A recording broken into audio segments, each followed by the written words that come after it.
Recent figures show 1 in 4 councils highlighted complaints involving attacks by skulls on people or pets, leading to calls for them to be culled safely and humanely. Yeah, seagulls are protected by law, however, and now the time, though, to start changing that. We're joined by TV personality and self-confessed seagull phobe Ryan Mark Parsons, who says we should stop allowing them to breed, but in a humane way. We're also joined by a teacher, Bobby Seagull, who's actually named after a fictional seagull, Bobby.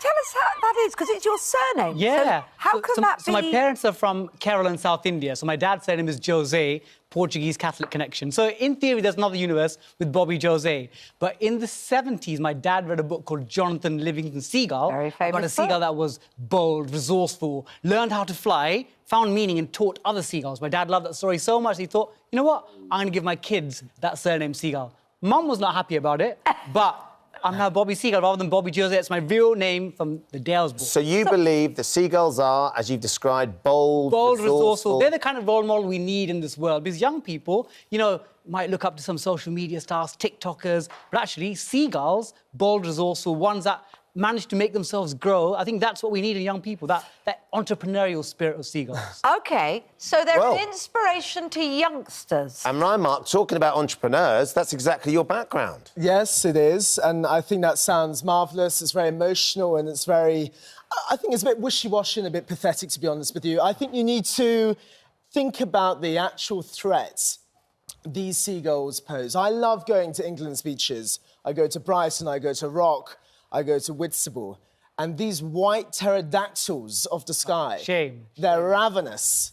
They will pounce on your chips. In fact, I went to Brighton last year, had a plate of donuts, and these seagulls just launched onto me on the pier. I had to chuck the seagulls into the donuts into the sea because I was fearing for my life, and they are very, very dangerous. Bobby, have you ever been attacked by a seagull? I'll be honest, between 2 to 5 times. I think somewhere between there, maybe 3 or 4 times on Brighton. But I'll tell you what, these are not traumatic experiences. These are, like, minorly upsetting. And I'll say, if seagulls are the worst thing in your life, I say your life's pretty good. OK, life's pretty good. So what... Seagulls, when they attack, we love the seagulls, that's what you're saying, but we don't want to be attacked, because some people have been scratched, more dogs have been taken, things that are really unpleasant. And you're... so how... Is it our fault because we've left litter and food around? I think there's a huge... You were quoting beaches which have got a high lot of tourism. I bet if you went to a beach when there aren't many humans, it would be a very different experience. Yeah. Firstly, I would say, on defending seagulls, a few rotten apples shouldn't disgrace a whole profession. They're a minority of the ones that get aggressive and in your face and pinch your chips, so I don't condone their behaviour. But what I will say is that they're a symptom of us having a throwaway society, chucking away our litter, chucking away our chips, a rotten apple cause. If we stop doing that, I reckon the seagulls will find somewhere else to pinch things. Ryan Mark? Well, there's just too many of them. I think, yes, of course, you can get some bad... Is it their fault? Seagulls. Is it their fault? Some naughty seagulls, but there are too many seagulls. You go to any beach in England and you are swarmed but it's by our these fault. awful, It's our fault. We keep littering. We're the ones inviting them. We're like, open doors, come to England, come to our beaches. It's our fault because the councils need to have stronger powers to be able to cull them. 25% of councils around England reported attacks on humans. In fact, in June 2019, there was a chihuahua called Gizmo that was abducted by a seagull. I'm sorry. Now, you can't tell me that Bobby, these the gulls seagulls are aren't a taking threat. puppies.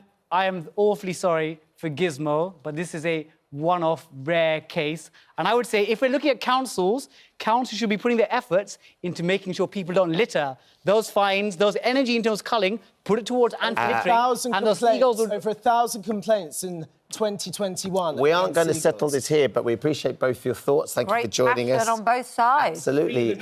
Free. Absolutely not.